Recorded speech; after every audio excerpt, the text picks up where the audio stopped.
你的另一半打呼也像战车一样吗？但我告诉你，最可怕的不是他很吵，而是哪一天他突然不吵了，就是他正在发生窒息的状况。那个安静的瞬间呢，其实他呼吸道完全塌陷了，就像有人正在掐住他的脖子，空气是完全进不去的。等到大脑发现他快不行了，就会把他吓醒。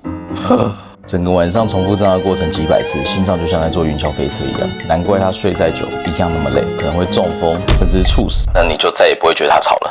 这种情况持续发生，慢性病药物效果也会大打折扣。这种时候呢，我们一个小小的呼吸牙套就可以让这样的情况有效的改善。可以透过我们这样的零件，下颚处在一个微微向前的位置，舌头跟着往前，呼吸道自然而然就会畅通。爱他就别让他每晚断气，赶快带他来找我检查吧，我在这里等你。